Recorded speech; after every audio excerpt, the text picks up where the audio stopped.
तो hello everyone, कैसे हो आप सब। तो फाइनली मेरी जो बाइक है उसकी फ़र्स्ट सर्विस हो चुकी है। तो आज हम बात करने वाले हैं कि फ़र्स्ट सर्विस की जो कॉस्ट होती है वो कितना आता है, और आपको क्या क्या चीज़ें हैं जो हाईलाइट करनी चाहिए, और कंपनी सब फर्स्ट सर्विस में क्या क्या करती है। तो उस पर आज हम डिटेल में बात करेंगे। तो सबसे पहले हम बात करते हैं कि जो आपकी कॉस्ट ऑफ वैल्यू है फर्स्ट सर्विस की वो कितना आता है। तो मैं आपको दिखाता हूँ। मैंने यहाँ पर 1852 रुपये कंपनी को पे किया है फर्स्ट सर्विस के लिए। और इसमें जो आपका लुब्रिकेशन होता है वो शायद ऑप्शनली भी होता है। अगर आप चाहते हैं कि आपकी चेन को वो लुब्रिकेट ना करें तो आप उसके लिए उन्हें मना भी कर सकते हैं, और इसके लिए फिर आपको जो आपका अमाउंट है वो 120 रुपये के आसपास लेस भी हो जाएगा। तो अब बात करते हैं कि कंपनी वाले फर्स्ट सर्विस में क्या क्या करते हैं। सबसे पहले तो वो इसका इंजन ऑयल चेंज करते हैं, और यहाँ पर एक फ़िल्टर होता है, मोबिल ऑयल फ़िल्टर बोलते हैं उसको। वो वाला फ़िल्टर भी चेंज होता है आपकी बाइक का। और सेकंड नंबर पर वो चेन लुब्रिकेशन करते हैं। आप ये देख पा रहे होंगे इसके, ये जो चेन है, ये वाली चेन है, इसको लुब्रिकेट करते हैं, और इससे देखते भी हैं कि अगर ये लूज़ है तो इसको फिर इसको वो टाइट करते हैं। और मेरी बाइक में मैंने एक चीज़ और करवाई है। जो मेरा रियर वाला ये टायर है, जो इसके स्पोक्स व्हील है, ये भी लूज़ हो जाते हैं, स्पोक्स जो होती है इनकी। तो जब मैंने सर्विस स्टेशन वालों को बोला कि वो इसे प्रॉपरली चेक करें, तो उन्होंने चेक किया। तो पिछले वाले टायर के 5 स्पोक, टायर के 3 स्पोक व्हील मेरे लूज़ थे, जो उन्होंने फिर प्रॉपरली टाइट किया और इसकी अलाइनमेंट की। और एक चीज़ और मैं आपको बताता हूँ कि जो मेरी बाइक थी, जब कंपनी से ही मैंने इसमें सम्प गार्ड लगवाया था। ये वाला सम्प गार्ड होता है, ये सम्प गार्ड लगाया था। तो उस टाइम उन्होंने ये वाला जो बोल्ट है इसका, एक ये वाला बोल्ट होता है, और एक निचली वाली साइड में इसके इंजन के एक यहाँ पर बोल्ट होता है। वो दोनों ही बोल्ट लूज़ थे, जिसकी वजह से मुझे स्टैंड लगाते हुए और स्टैंड से उतारते हुए, मेन स्टैंड जो होता है, एक नॉइस आ रही थी कड़क कड़क करके। तो मैंने उसके लिए भी कंपनी वालों को कहा। तो उन्होंने चेक किया, तो उन्होंने देखा कि ये बोल्ट लूज़ थे, तो उन्होंने इसे प्रॉपरली टाइट किया। तो उसके बाद से ये प्रॉब्लम आनी बंद हो गई।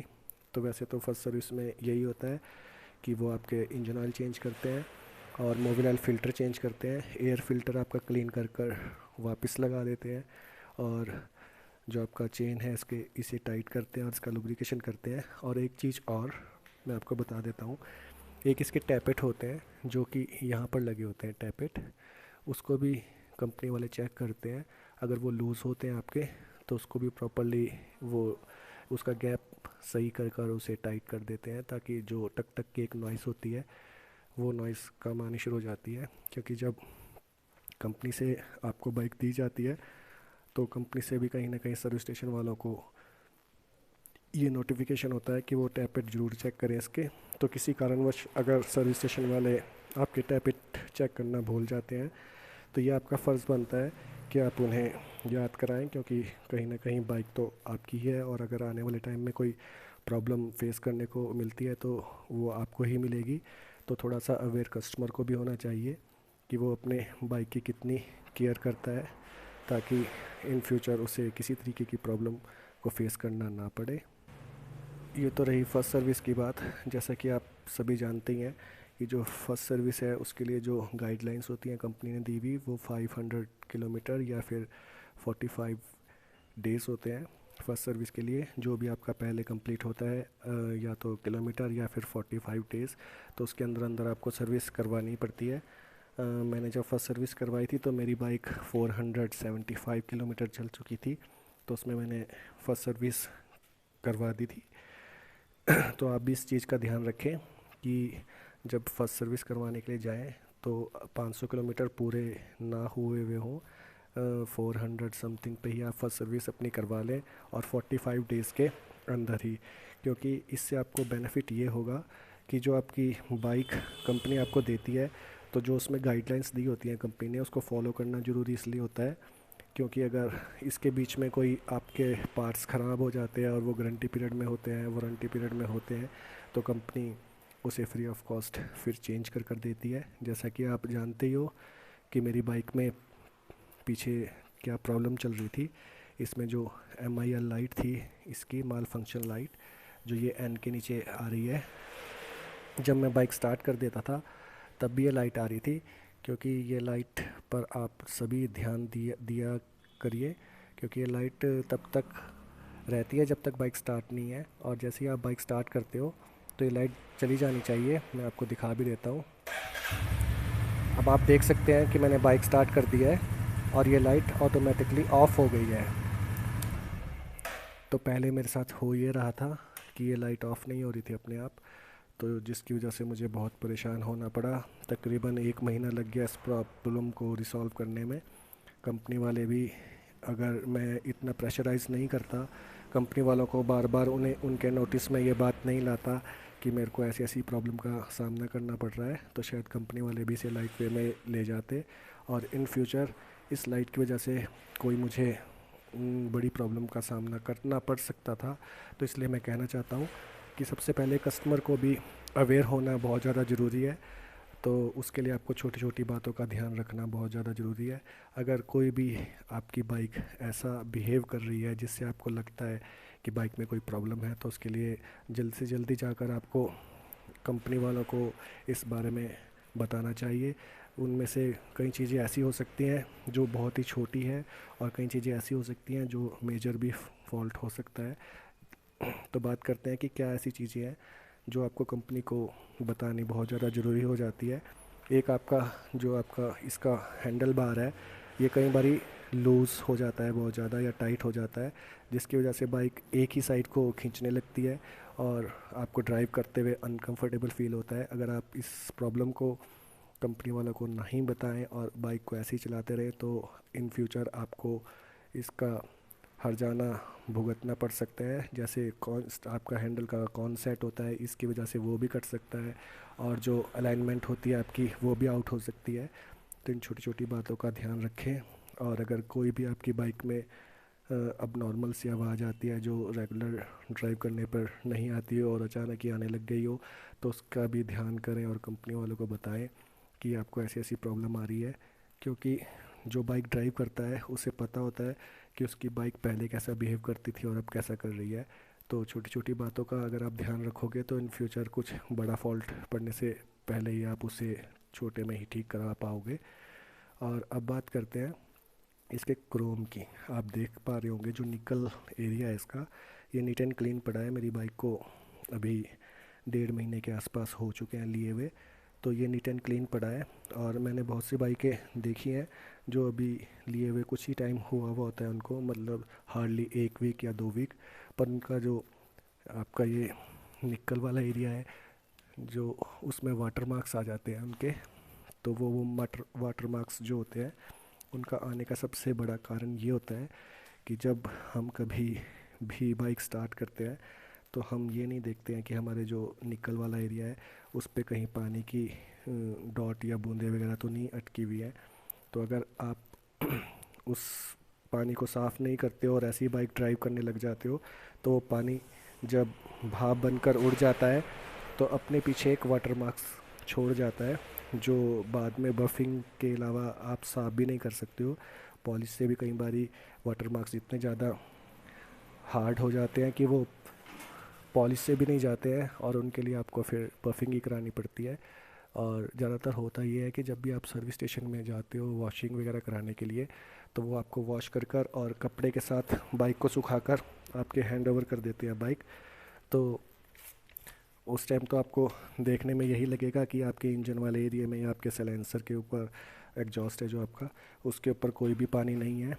पर जब आप ड्राइव करोगे तो जो आपके ये वाला एरिया होता है, ये वाला एरिया, इसके अंदर पानी रह जाता है, जो फिर जब आप बाइक ड्राइव करोगे तो वो सारा नीचे को बहकर आपके जो ये कवर है इसके ऊपर आ जाएगा और फिर अपने वाटर मार्क्स छोड़ देगा। तो आप ये श्योर पक्का करें कि जब भी आप अपनी बाइक को वॉश कराएं तो वहाँ पर एयर फैसिलिटी ज़रूर हो। और जब आपकी बाइक वॉश हो चुकी हो उसके बाद आप सर्विस स्टेशन वालों को बोल सकते हैं कि इस पे एयर प्रेशर ज़रूर मारिए। एयर प्रेशर मारने से जो भी एक्स्ट्रा वाटर होता है वो आपकी बाइक से निकल जाएगा, और उसके आपको दो बेनिफिट हो जाएंगे। फर्स्टली तो जो ये वाटर मार्क्स की प्रॉब्लम है ये आपकी दूर हो जाएगी, क्योंकि फिर आपकी बाइक बिल्कुल ड्राई हो चुकी होगी, कहीं से भी कोई ऐसे जगह नहीं होगी कि पानी स्लिप होकर आए और आपके जो क्रोम वाला है, निकल वाला पार्ट है, उसे डैमेज करे। और दूसरा, आपके जो स्विचेस होते हैं इलेक्ट्रिक पार्ट, इन पर भी हवा मारना बहुत ज़्यादा ज़रूरी हो जाता है, क्योंकि अगर इसमें पानी रहेगा तो प्रॉपरली जो आपका करंट है वो फ्लो नहीं कर पाएगा, तो आपको उसके लिए भी प्रॉब्लम का सामना करना पड़ सकता है।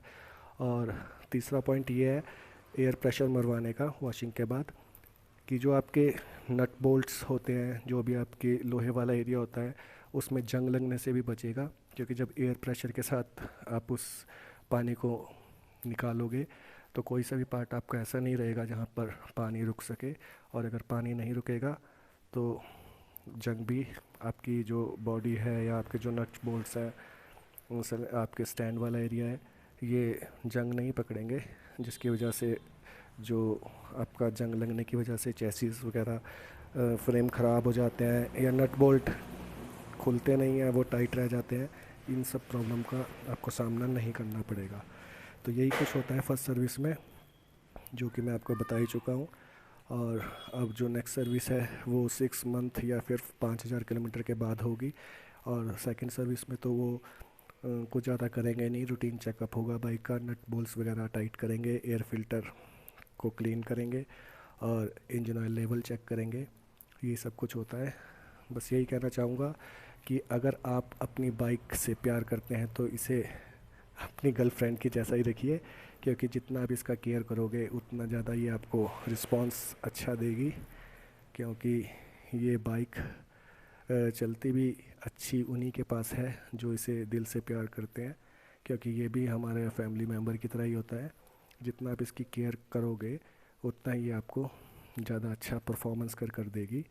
और दूसरा मैं ये कहना चाहूँगा, कई लोग साइलेंसर चेंज करवा देते हैं अपनी बाइक का, तो उनको जो ये इसका बैंड होता है, ये वाला बैंड, ये कलर चेंज करने लग जाता है जो फ्री फ्लो वाले साइलेंसर होते हैं उसमें। तो प्लीज़ ऐसा मत कराइए। जो कंपनी से स्टॉक में आया है फर्स्ट 3 सर्विस तक, तो आप प्लीज़ वही साइलेंसर रखिए। और अगर उसके बाद आपका दिल चाहे तो जो आप कराना चाहते हैं वो करा सकते हैं। और एक चीज़ और मैं आपको बताना चाहूँगा पर्सनली, अपनी बाइक में कोई भी इलेक्ट्रिक पार्ट ऐसा मत लगाइए जिसकी वजह से आपकी गारंटी या वारंटी के ऊपर कोई भी फ़र्क पड़े। क्योंकि अगर आपने कहीं से वायरिंग कट कर दी या कुछ ऐसा बाइक के साथ छेड़छाड़ किया जिसकी वजह से आपकी गारंटी या वारंटी पे फ़र्क पड़ सकता है, तो इन फ्यूचर अगर आपका कोई पार्ट ख़राब होता है तो फिर कंपनी उसका आपसे चार्ज करेगी फ्री ऑफ कॉस्ट, वो आपको चेंज कर नहीं देगी। तो इस बात का भी ध्यान रखें कि वायरिंग के साथ या फिर जो इसका बॉडी है उसके साथ कुछ भी ऐसा छेड़छाड़ मत करें जब तक आपकी बाइक को 5 इयर्स ना हो जाए। क्योंकि अगर इन बिटवीन आप कुछ ऐसा करते हो तो कहीं ना कहीं ये चीज़ें आपको इफ़ेक्ट करेंगी, जैसा कि मेरे साथ हो ही चुका है। मेरी बाइक का पार्ट ख़राब हो गया था, आप पिछली वीडियो में देख ही चुके हैं। अगर उसकी वैल्यू लगाई जाए तो कम से कम 20,000 रुपये का spare part free of cost मेरा चेंज हुआ है। पर अगर मैं भी ये गलती कर देता, इसमें एक्स्ट्रा लाइट वगैरह लगा लेता, मेरे कई फ्रेंड्स बोल रहे थे कि इसकी हेडलाइट बहुत कम है, आप चेंज कराओ, हेडलाइट चेंज करो, इसमें हॉर्न दूसरे लगाओ, तो मैंने कुछ भी ऐसा नहीं किया, जिसकी वजह से मुझे उसका फ़ायदा भी मिला है।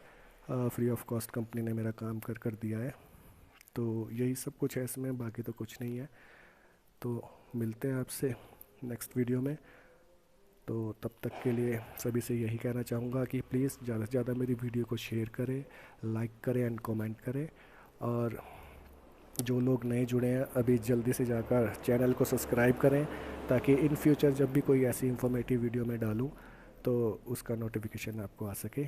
तो मिलते हैं फिर नेक्स्ट वीडियो के साथ, तब तक के लिए सभी को टेक केयर, बाय बाय।